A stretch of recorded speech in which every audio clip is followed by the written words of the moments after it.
talking today about a magnet of good, and that is what we are, each one of us. The context this might be placed in normally in a New Thought type of a presentation would focus on the law of attraction.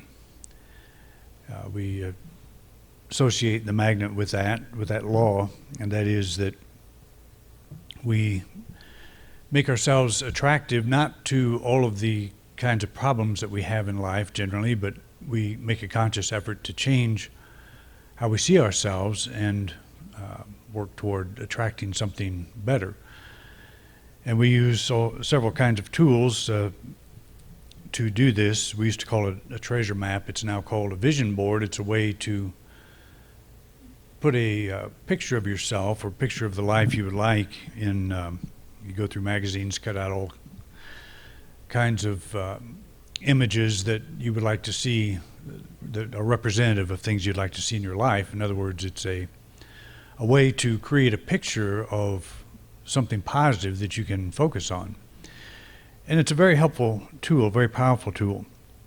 What a lot of people don't understand about the law of attraction is that you do not invoke it. You don't start the law of attraction just by creating a vision board or creating or saying affirmations or anything else. The law of attraction is always happening. It's always in activity, in action, just like gravity. It's always working. You're not always stumbling and falling down, of course, but it's always there, keeping us on this planet. When we do fall down, we're aware of it, a little bit more aware of it, but it's always functioning. I have used an illustration. If you want to create a round shadow, you take a basketball and hold it out, on a bright sunny day, and you'd look down and see the sun casting this shadow, and you'd see the round ball, the round shadow. You also see something else. You see you. You see your shadow. You see all the rest of you, that thing that's holding up this ball. And that's kind of how the law of attraction is. We say, I want a round shadow in my life, so I hold up this ball. But there's also a whole bunch of other stuff. There's me. And that's what we're interested in looking at. That's what we're interested in knowing. And that's what I think is the power in what so much of what Jesus taught, where the power is found, is in understanding what he meant by, what I think he meant by prosperity. And I have said before that prosperity is being true to yourself. That's the highest form of prosperity.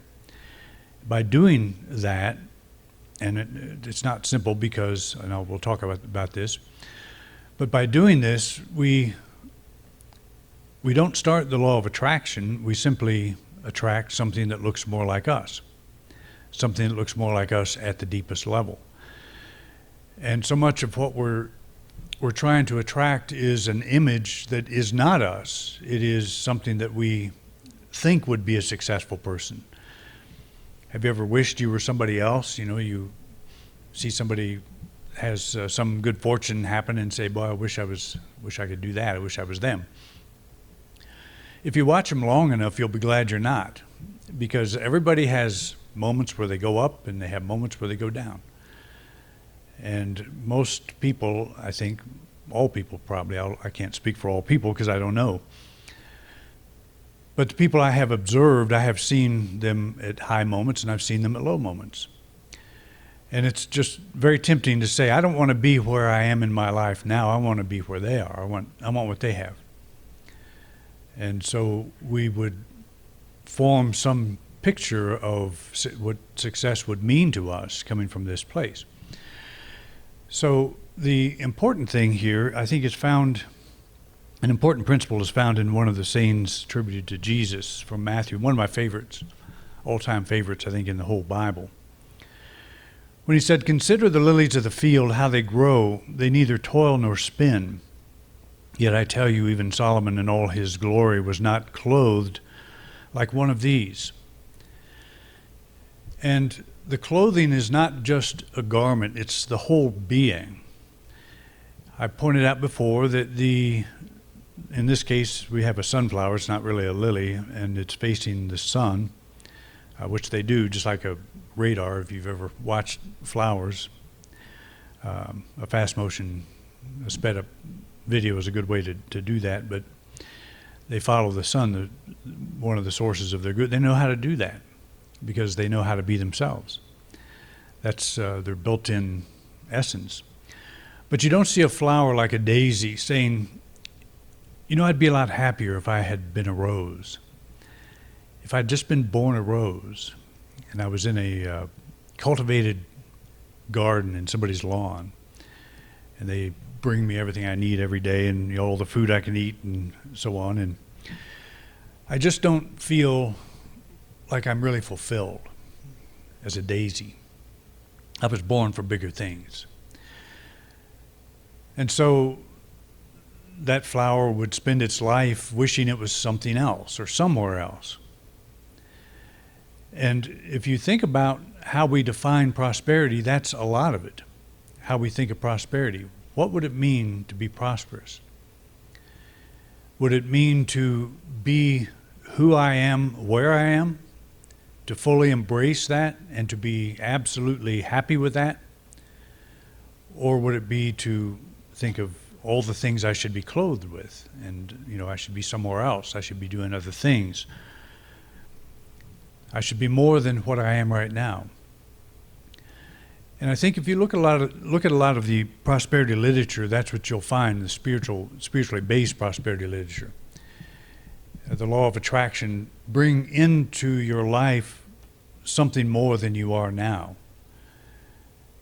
And so that very thought it's a poverty thought. It is a thought of lack. We interpret it as a thought of prosperity. I'm visualizing abundance. But as we visualize abundance, are we not also visualizing lack? Are we not also affirming lack? Here's something I don't have. Here's something I'm lacking. And boy, I would feel great if I had that. And I'm not saying that we don't dream, we don't open our minds to greater good in all forms, because we are on this planet, we have bodies, we have needs, we have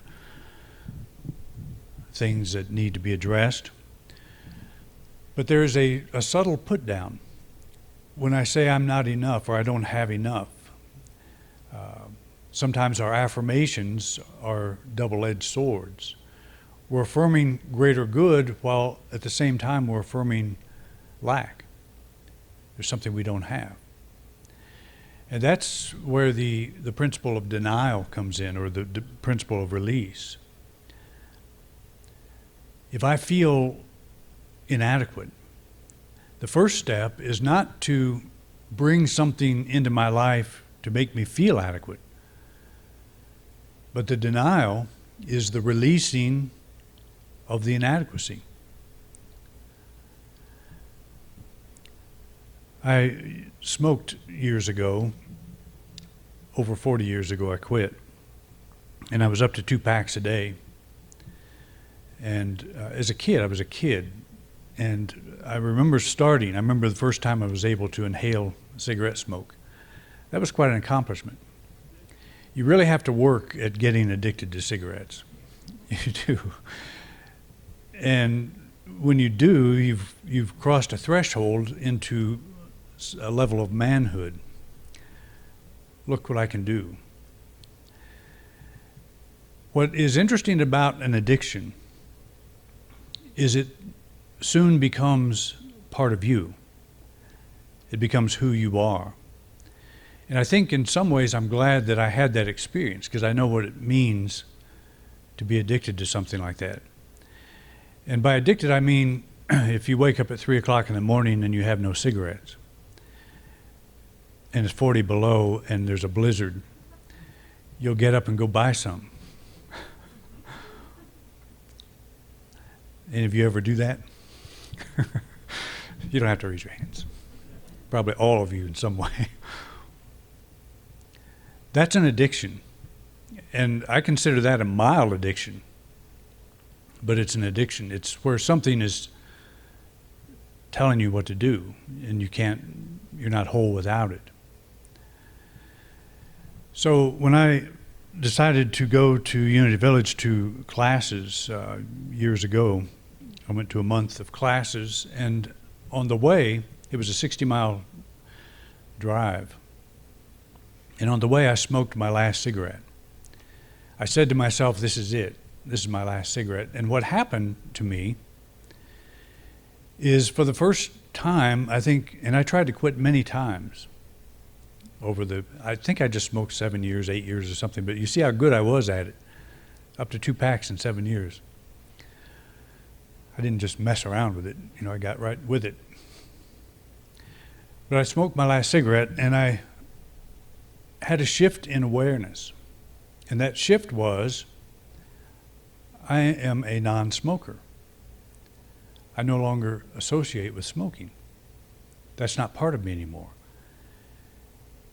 Wayne Dyer talked about that with drinking beer. He said he would drink a 6-pack every night or something like that. And one day he decided to quit doing that. And he just quit. And he said it was like walking through a gate. 1 minute you're on one side of it, and the next minute you're on the other side. You don't drink beer, you don't smoke cigarettes. So what happens there when that occurs? What is really happening? You are reclaiming something that you lost, something that you forgot you had. I forgot I used to be a non-smoker. You get so caught up in doing the thing that's part of your identity. And you have to have that in order to be whole. So what if one day you wake up and say, I don't have to have that anymore? That's not me. You are the lily saying, it's good that I'm a lily. I don't need to be a rose. I don't know that being a smoker would be as a good comparison to being a rose, because I didn't used to be able to smell cigarette smoke, but I can now. In fact, I have a reaction to it. But the point here is, I had given up something of myself. I gave up myself as a non-smoker in order to become a smoker. So what is prosperity?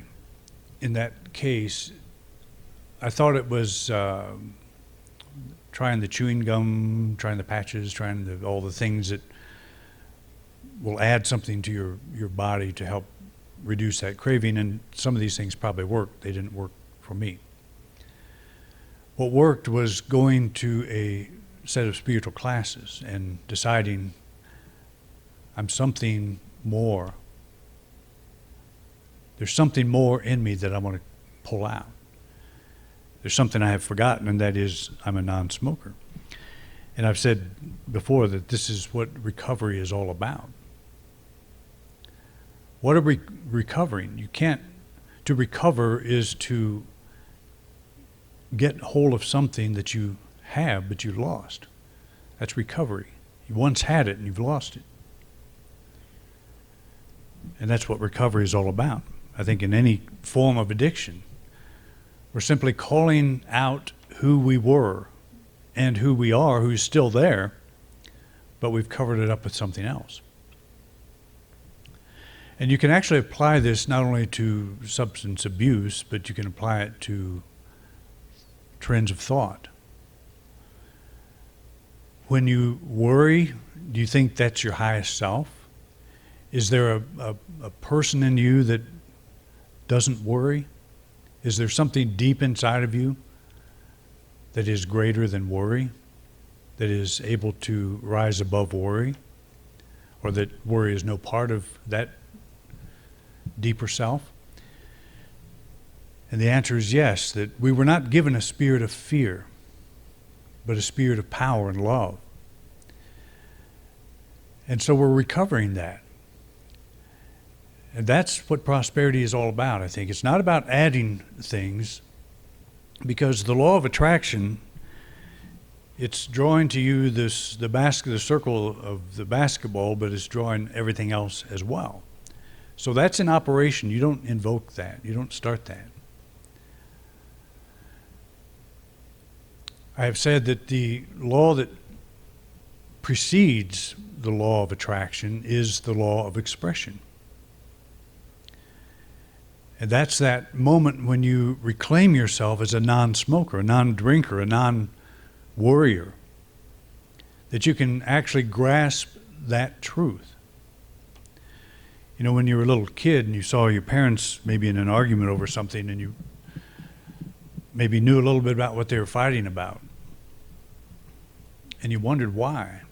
What's so important about that as a kid? Because you don't get, where they're at that point. You're not paying the bills, you're not buying the groceries, you're not doing all the things involved. That's not you. That's not part of you.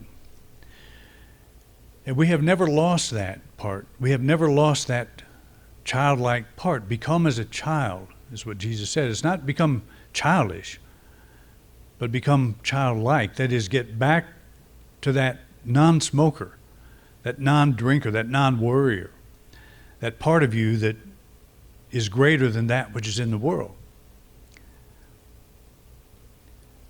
That's prosperity. And that's the law of expression. When you touch that, when the lily says, I am a lily, and I am here to be the best lily that I can possibly be, and that's good. That flower's life will work because it's not trying to be something else. Now, flowers can't do that, of course. Just an illustration. But people can. We have the supreme faculties of mind, of all creations. We have this thing called imagination. We can imagine we are smokers. We can imagine we are failures. We can imagine we're losers. We can imagine that our life just isn't worth the effort. A flower can't do that. So it never has to deal with that kind of garbage. But we can. And that very same faculty is the most profound, the most powerful faculty that anything in nature owns. It has allowed us to do all the things that we've done, in terms of invention and just all the good things we've done. Development of technology and all the clothing we wear, the shelters that we live in, the vehicles we drive. It's allowed us to create all of this, but it's also allowed us to think, if I don't have this or that, that I'm not whole. And the flower can never do that. Because the flower, it is taken care of right where it is. It draws sustenance from the ground, from the sun, from the rain. All that it needs is provided. And that's natural prosperity. It is successful in its law of attraction because it is true to the law of expression. It's never stopped being what it is. God is an all-sustaining presence that provides support and guidance. We say this all the time. But we often say it from the wrong place. We say it from the place of the lily trying to be the rose. Since God is an all-sustaining presence that provides support and guidance, God is drawing to me everything I need to become a rose. That's the mistake we make. We are breaking the law of expression. And it's a subtle thing, and yet it's profound, because the law of attraction never stops. We don't invoke it. If we're getting the same results we've always gotten, it's because we have not grasped that law of expression, to be true to yourself. That tapping that inner place, that non-smoker, that self that has always been there, that child that does not worry about all those adult issues. And it's not being irresponsible, it's actually being very responsible, responding to our inner light, our inner self. God is an all-sustaining presence that provides support and guidance. Can you accept that that is true right now of you at the deepest possible level you can imagine? That it's not something, you don't say this to make it happen. You say it because it is happening. It's a way to align your thought with what is true. God is an all-sustaining presence right here, right now, that is now providing support and guidance. God cannot provide guidance in the future because there is none. It's all now. It all happens now. And that's a very important thing to grasp. I love this line from Deuteronomy. The eternal God is your dwelling place, and underneath are the everlasting arms. Probably most of you remember the hymn. I don't remember the hymn, actually. I just know there is one about the everlasting arms. But I've always liked that idea that we're being upheld by the everlasting arms of God. That is not a foreign thing. It is us. It's the essence of who and what we are. It's our lily self. It's our non-smoker. The eternal God is your dwelling place. The ancient Hebrew was not stupid. Some of them did see God as localized. They believed that you could actually get out of the presence of God. That was Jacob, when he was fleeing Esau and took off, and he was afraid that he had left the presence of God and he would be killed or whatever. But he had this dream, and the dream was Jacob's dream, the ladder, where he saw angels going up and down the ladder, and he said, surely the Lord is in this place.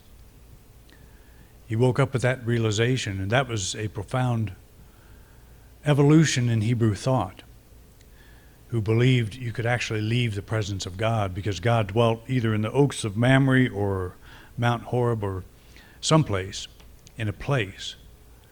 The Ark of the Covenant, when Israel left Egypt, they carried God in a box. But Jacob had this realization that no matter how far away you go from where you think God is still there. And that's what this Deuteronomy says. The eternal God is your dwelling place. It's your dwelling place. It's not a thing you pray to up in the sky. It's you, the lily, being sustained right now by all that you need. And that thought just by itself, that's an affirmation. It's a statement of truth. The eternal God is your dwelling place. To just focus on that idea and hold that. When you have a moment of fear, you have a moment of uncertainty, to say, I am now dwelling in God. It doesn't get any better than this. And take your eyes off the appearance for the time and regain your center of strength. Underneath are the everlasting arms. There's something holding you up.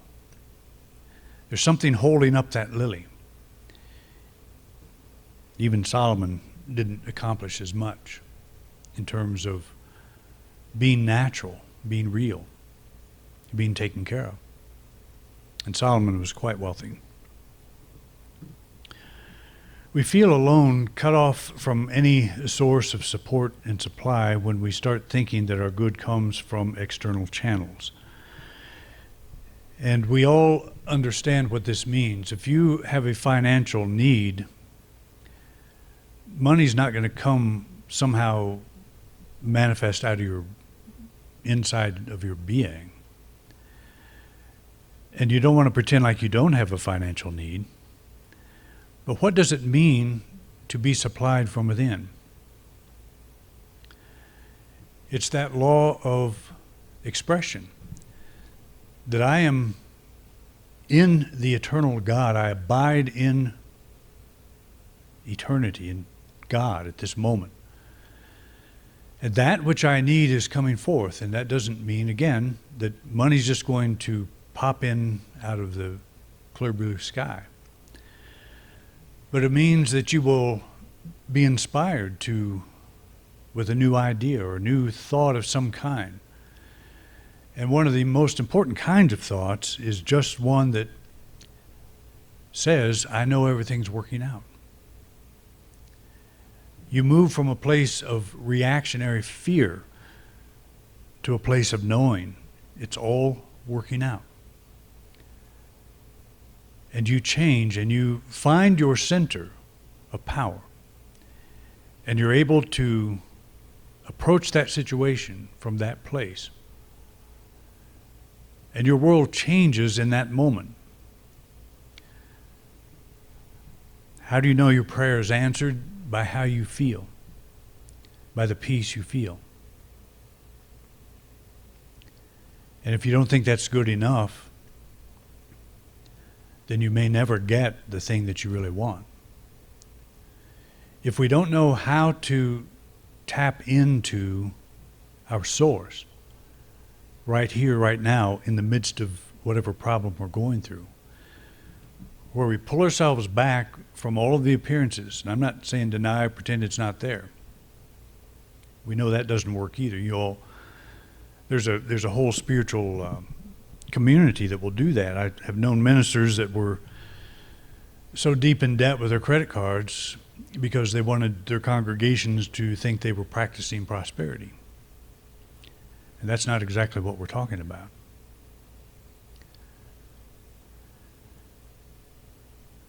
I would say prosperity is if you could wear something old and still feel good. If you could wear something that somebody made a comment about and still feel good. You're grounded more in yourself than you are in them. And that's prosperity. Because there's always going to be somebody that has more than you. There's always going to be somebody that has something better than you. But nobody has you. Nobody is you. And the moment you envy what they have or what they do, you give up yourself. You step out of yourself. You start doing this. We feel alone, cut off from any source of support and supply when we start thinking that our good comes from external channels. I have to have more, to be enough. I don't think lilies ever say that. To become a magnet, let's just look at this statement here. God is my dwelling place, my perfect support. Today I draw to myself all that I need to live a full and prosperous life. Let's say these words together in a very thoughtful, prayerful way together. God is my dwelling place, my perfect support. Today I draw to myself all that I need to live a full and prosperous life. If you just think about what that means, just let that be part of your consciousness. I draw to myself all that I need to live a full and prosperous life. And I can say that because I myself feel I am enough. I'm a lily, and I'm the best lily I know how to be. And that's enough. And it is from that level of power that I'm prospered. And I may not draw to me that stuff that I think will make me a rose.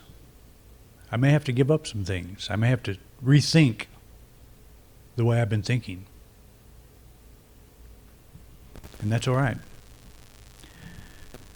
I remember that day I got into my car and I drove the 60 miles and I smoked my last cigarette and I ended that trip a non-smoker.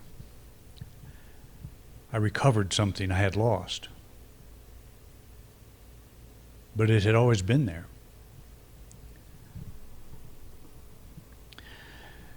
So you get the feeling that you are loved and supported, that your life is working in an easy and orderly manner, that God as your source is now drawing to you everything you need to live a full and satisfying life. And that's an attitude that we have. And catch yourself if you're trying to reach out and get something into your life that's not there. And I know we have problems we want to resolve. I'm not saying that we don't resolve those. We all do. But can you be whole with an unresolved problem? Because if you can't, you'll never be whole. You'll never reach that place where you're done. So find that wholeness. Tap into that lily self that's not trying to be a rose. And you'll find your center of power. You'll become a magnet of good. You've been watching a talk presented at the Unity Church of Grand Junction by Reverend Doug Bator. We would like to thank everyone who joined us here today in beautiful Grand Junction, Colorado, as well as those of you who are joining us online. Thank you so much for watching. If you like this video, please like and subscribe to our channel. Also, please feel free to share this video with anyone you think might be interested or benefit from this message. If this video brought value to your life, please consider making a donation by clicking the link below to our PayPal donation account. Thanks again so much for watching.